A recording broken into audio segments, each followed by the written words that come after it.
Damon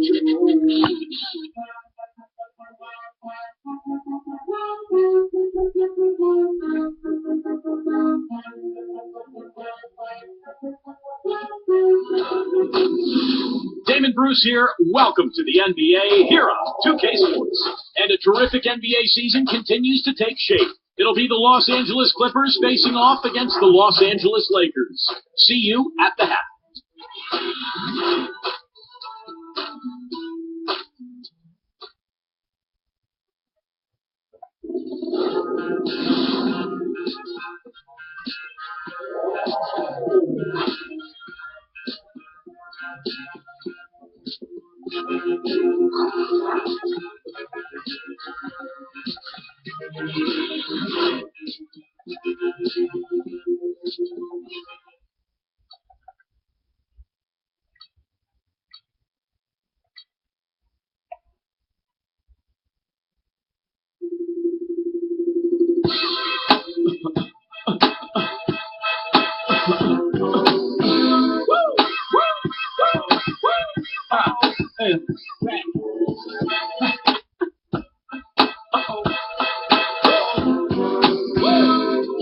Ladies and gentlemen, H200 gone.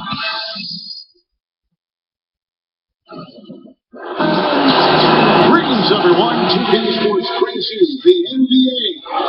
This is Kevin Hull, and I'm joined by PART1 and Steve Kerr as we get set to preview all the action. And now a quick check of our starting lineup for both teams. The guys we'll be watching out for today, Chris Paul. Well, one of the toughest commodities to find in this league, Kevin, is a great point guard, not only on the floor, but off the floor. Chris Paul is a model leader.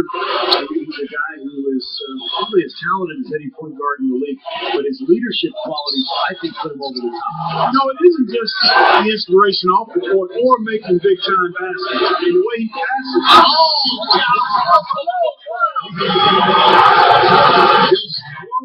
You don't hear him on that slam. Boy, when he gets up, bro. Stays up. Boy, smooth and graceful. How about the hang time? That's impressive. Hey, I think we all knew that the Clippers were good last year, but we really took notice when they rattled off those 17 wins in a row in December. That was a franchise record, which had previously been 11. That's when the league really took notice. Los Angeles on team. Tough loss coming against Cleveland in their last game played. Hey, Kevin, they would have had to be sensational defensively to compensate for their lack of offense in that game. Yeah, you know what, Steve? I don't think they're built to play those kind of low-scoring, grinded-out games. They weren't that time, at least. Well, it was the year of the win streak last season with Miami doing what they did and Denver getting hot as well. And Steve, the Clippers had the first lengthy win streak and turned some heads earlier in the season. Yeah, what was that, 17 games in a row they won? I thought that kind of established the Clippers in the West, put a little fear in the rest of the conference, and gave LA a swagger that I helped them get through the rest of the season. The shot no good, a bit short. Well, it was the Los Angeles Lakers in their last game, a loss to the Raptors. Now, Kevin, I'm all for aggressive defense. They were over the top in this game. They wound up in a lot of foul trouble. Well, Steve, you and I both know it, Kevin as well. There's a difference between being aggressive and being reckless. Clearly, they were the latter. Gaiman gave up his old caveman look, guys, but he's still an intimidating presence in the post. Good size and strength and doesn't really get pushed around. Also, excellent timing when it comes to shot blocking. Defenders need to talk to each other. Communication lacking there on that three-point. He should have been some going on his first points of the game. Let's go over to the sideline with Forrest Cook.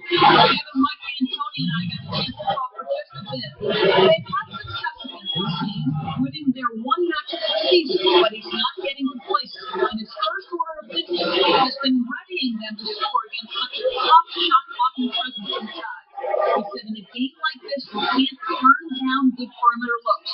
We've got to be aggressive getting to our looks and try to track down our misses.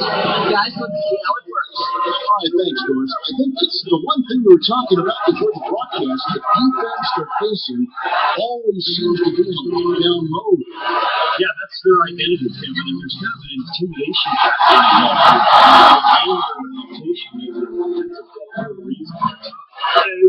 tough, and they also do a good job of making you uncomfortable and frustrating you a little bit. So you gotta keep your poise when you're facing a team as good as this one is defensively. Ball gets to Reddick. A feed now to Griffin. Shot clock at 6. Puts it up from 7. Gets the bucket. Here in the first, about 3 minutes in, Kobe, the pass to Keith. It's rebounded by Reddick. The Clippers have gone 3 of 7 from the field since we've gotten underway.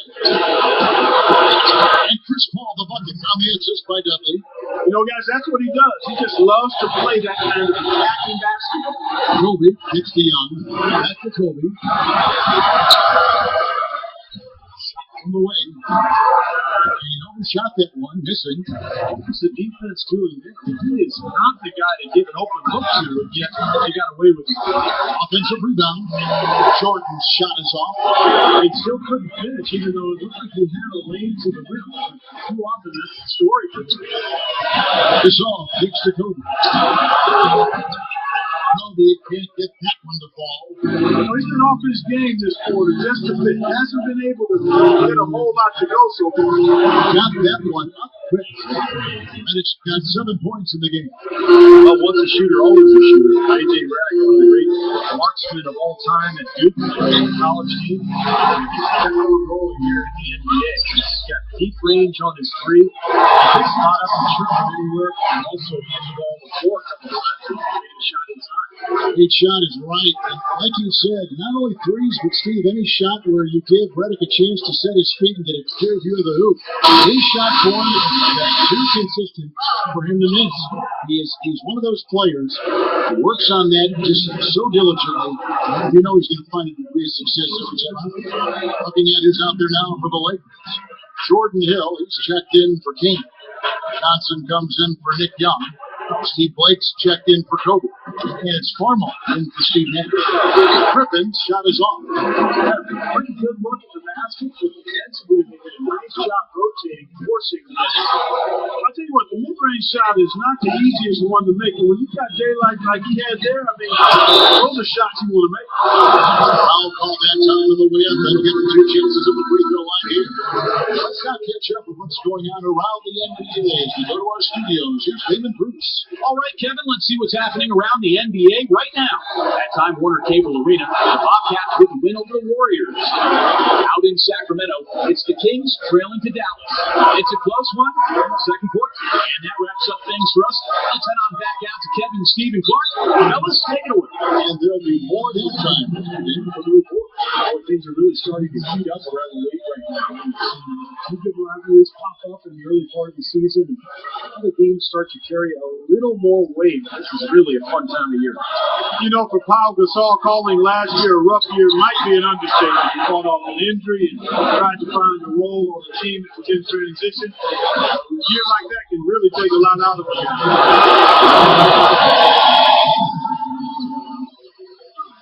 You see for Pau Gasol, he dealt with knee tendonitis from the first day of the season, then a concussion, torn plantar fascia. He just had one setback, it seemed, health-wise after another. It was just that kind of season, which symbolized the fate of his Lakers, too. He never seemed to get it going until it was too late. But, you know, with Gasol, we're talking about a guy who's remained effective for a long time in his career. And when you have that kind of skill level, I think your game can translate as you get older.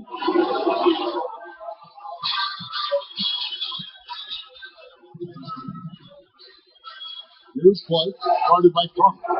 It's taken away by Collison. Right side. The 11-footer. And the Clippers get it. Another bucket right there. Lakers trail by 5. Side Gasol. And again, no good by the Lakers. Tell you what, they haven't wasted any time getting into the swing of things on the board. Yeah, even though it's early, that's a great sign for the rest of the game. Allison dishes to Crawford. Picks it to Barnes. And for the three. Johnson with the block. And so the first quarter is in the books. Clippers lead by 5. The second quarter coming up right after this break, so don't go anywhere.